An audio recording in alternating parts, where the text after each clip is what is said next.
ഏറ്റവും പ്രിയപ്പെട്ട അധ്യക്ഷൻ ശ്രീ രഞ്ജിത്തേട്ടൻ ഈ സമ്മേളനം ഉദ്ഘാടനം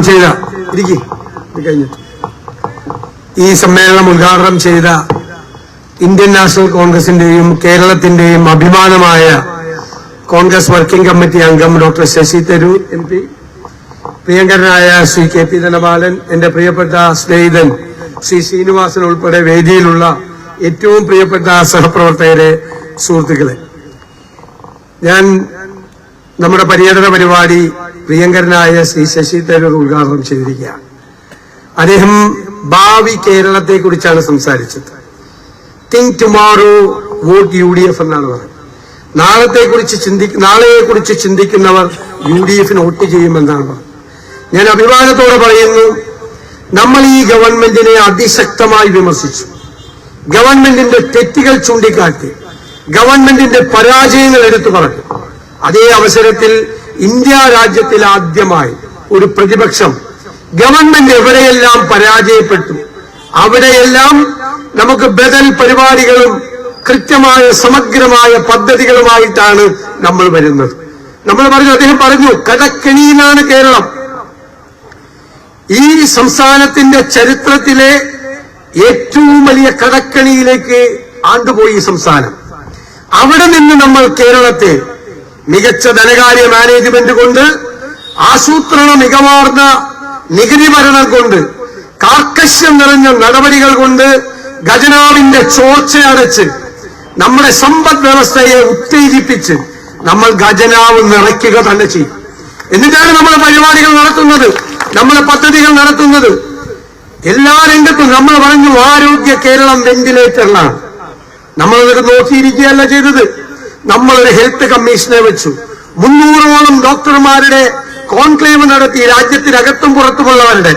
നമ്മളൊരു ഹെൽത്ത് ഡോക്യുമെന്റ്, ആരോഗ്യരേഖ അവതരിപ്പിച്ചു. നമുക്ക് പദ്ധതിയുണ്ട്, ആരോഗ്യരേഖ കേരളത്തിൽ നമ്മൾ നടപ്പാക്കും.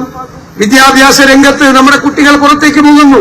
അദ്ദേഹം ഏറ്റവും കൂടുതൽ ഉത്കണ്ഠ പ്രകടിപ്പിച്ചത് നമ്മുടെ കുട്ടികളെക്കുറിച്ചും വരാനിരിക്കുന്ന തലമുറകളെക്കുറിച്ചുമാണ്. നമ്മൾ പറഞ്ഞു കേരളത്തിൽ ബ്രെയിനാണ്, കുട്ടികൾ പോകുന്നു.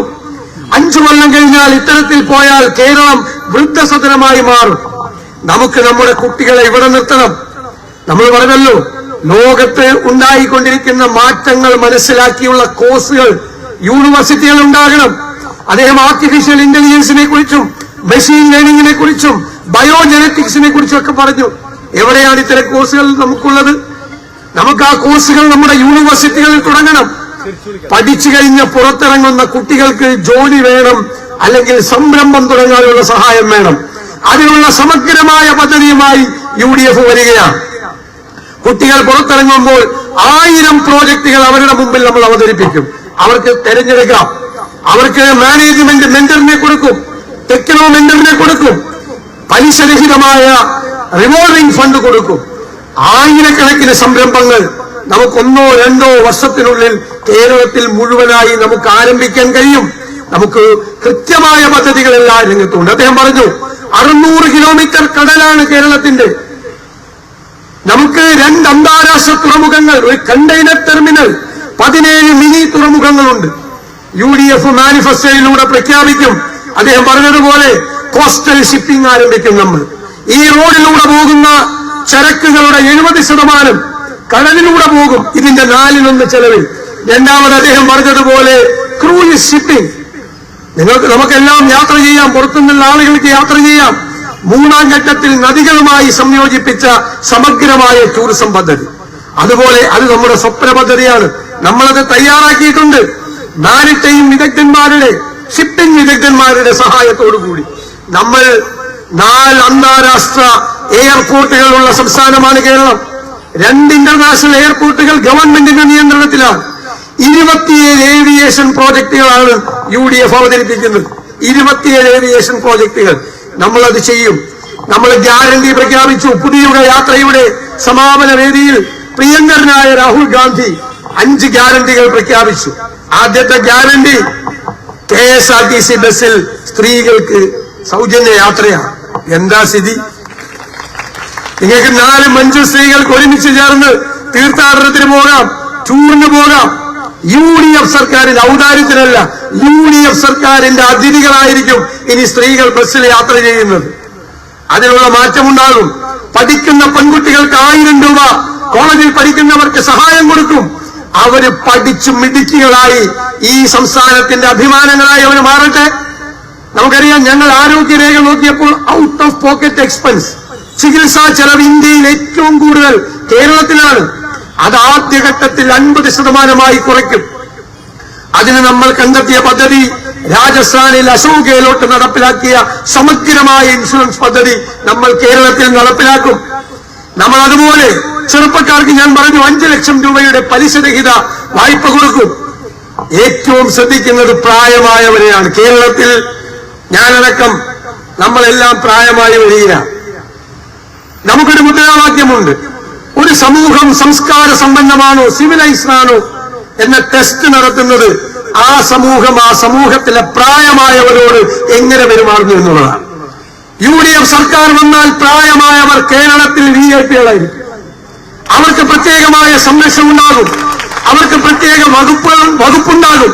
വയോജനങ്ങൾക്ക് ലോക്കൽ ബോഡികളുമായി ചേർന്ന് പകൽ വീടുകൾ ഉണ്ടാകും. അവർക്ക് മെഡിക്കൽ കോളേജിലും ജില്ലാ ആശുപത്രിയിലും താലൂക്ക് ആശുപത്രിയിലും ജെറിയാട്രിക് കെയർ സംവിധാനം ഉണ്ടാവും. സ്പെഷ്യൽ പ്രിവിലേജ് ഉണ്ടാവും. എല്ലാ കാര്യത്തിലും അവരെ ആദരിക്കപ്പെടുന്ന, അവരൊറ്റപ്പെട്ടു പോകുന്ന ഒരു സ്ഥിതി കേരളത്തിൽ ഉണ്ടാവില്ല. ആരവരെ ഉപേക്ഷിച്ചാലും സർക്കാർ അവരെ ചേർത്ത് പിടിക്കും, അവരെ സംരക്ഷിക്കും പൂർണ്ണമായി. ഇതാണ് നമ്മുടെ ഗ്യാരണ്ടി. അതുകൂടാതെ സാമൂഹ്യ സുരക്ഷാ പെൻഷൻ 3000 രൂപയാക്കി നമ്മൾ ഉയർത്തുമെന്നുള്ള ഭാവിയെക്കുറിച്ചുള്ള നിരവധി പദ്ധതികളുമായിട്ടാണ് വരുന്നത്. ഞാനൊരു കാര്യം അഭിമാനത്തോടെ പറയുന്നു, UDF സർക്കാർ അധികാരത്തിൽ വരുമ്പോൾ നമ്മൾ ഏറ്റവും കൂടുതൽ ഈ സംസ്ഥാനത്തിന് വേണ്ടി ഉപയോഗിക്കാൻ പോകുന്ന വ്യക്തിയാണ് ഈ വേദിയിലിരിക്കുന്ന ഡോക്ടർ ശശി തരൂർ. അദ്ദേഹം വിശ്വമൗനാണ്. ലോകത്തെല്ലായിടത്തുമുള്ള അദ്ദേഹത്തിന്റെ അനുഭവങ്ങൾ, അദ്ദേഹത്തിന്റെ പരിചയ സമ്പത്ത്, അദ്ദേഹത്തിന്റെ അറിവ് എല്ലാം കേരളം ഭംഗിയായി പ്രയോജനപ്പെടുത്തുമെന്ന് അദ്ദേഹത്തെ സാക്ഷ്യം വെച്ചുകൊണ്ട് ഞാൻ ഈ അവസരത്തിൽ പറയാൻ ആഗ്രഹിക്കുന്നു. നിങ്ങൾ അദ്ദേഹവുമായിട്ട് സംസാരിക്കണം. ഞാൻ കഴിഞ്ഞ കുറെ ദിവസങ്ങളായി പലവട്ടം അദ്ദേഹവുമായി സംസാരിച്ചു. ഞാൻ അദ്ദേഹത്തോട് സംസാരിച്ചിറങ്ങാൻ നേരത്ത് ഞാൻ പറഞ്ഞു, വന്ന സതീശനല്ല തിരിച്ചു പോകുന്നത്. ഞാൻ പറഞ്ഞു, അതിന്റെ 100 ഇരട്ടി ഊർജവുമായിട്ടാണ് സംസാരിച്ചു പോകുന്നത്. ഞങ്ങൾ തമ്മിൽ സംസാരിച്ചപ്പോൾ പല കാര്യങ്ങളിലും ഞങ്ങൾക്ക് ഒരേ നിലപാടാണ്. പല കാര്യങ്ങളിലും ഞങ്ങൾ ഒരേ രീതിയിലാണ്, ഒരേ ട്രാക്കിലാണ് സംസാരിച്ചത്. അദ്ദേഹത്തെ പോലുള്ള ഒരാളുടെ അനുഭവജ്ഞാനവും അറിവും കേരളം ഉറപ്പായി പ്രയോജനപ്പെടുത്തിയിരിക്കും എന്ന് ഞാൻ ഈ വേദിയിൽ പറയുന്നു. എനിക്ക് നിങ്ങളോട് ഒന്നും പറയാനില്ല. വളരെ ചുരുങ്ങിയ ദിവസങ്ങൾ മാത്രമേ തെരഞ്ഞെടുപ്പിനുള്ളൂ. 14 ജില്ലകളിലും എനിക്ക് തെരഞ്ഞെടുപ്പ് പര്യടനവുമായി പോകണം. വളരെ കുറച്ച് ദിവസം മാത്രമേ ഉള്ളൂ. ഞാൻ തരൂർജിയോട് പറയാണ്, കേരളത്തിൽ UDF-നും കോൺഗ്രസിനും ഏറ്റവും മികച്ച സംഘടനാ സംവിധാനമുള്ള നിയോജക മണ്ഡലം പറവൂരാണ്. വൈകുന്നേരം 5 മണിക്കാണ് ഡൽഹിയിൽ നിന്ന് സ്ഥാനാർത്ഥിയെ പ്രഖ്യാപിച്ചത്. നേരം വെളുത്തപ്പോൾ ഇവരത് 60% മതിൽ എഴുതി കഴിഞ്ഞു, മുഴുവൻ പോസ്റ്റർ ഒട്ടിച്ചു കഴിഞ്ഞു. അത്രയും മിടുമിടുക്കരായ പ്രവർത്തകരുള്ള നിയോജക മണ്ഡലമാണ്. അവരെന്നോട് പറഞ്ഞിട്ടുള്ളത് നോമിനേഷൻ കൊടുത്തിട്ട് പോയിക്കോളാനാ. എങ്കിലും ഞാൻ 1-2 ദിവസം കൂടിയൊക്കെ ഇവിടെ നിൽക്കും. ബാക്കിയുള്ള ദിവസങ്ങൾ നിങ്ങൾ നന്നായി പ്രവർത്തിച്ച് ഉജ്ജ്വലമായ ഭൂരിപക്ഷത്തോടുകൂടി നമുക്ക് വിജയിക്കാൻ കഴിയുന്ന സാഹചര്യം. നിങ്ങൾ ഒരു സംശയവും വേണ്ട. എന്ത് വിവാദങ്ങൾ ആരുണ്ടാക്കിയാലും 100-ലധികം സീറ്റുമായി നമ്മുടെ ടീം UDF അധികാരത്തിലേക്ക് തിരിച്ചു വരിക തന്നെ ചെയ്യും. ഞാൻ ഈ പര്യടനം ഉദ്ഘാടനം ചെയ്യാൻ വന്ന ശ്രീ ശശി തരൂരിനോട് പ്രത്യേകമായ നന്ദി പറഞ്ഞുകൊണ്ട് ഞാൻ എന്റെ വാക്കുകൾ ചുരുക്കും.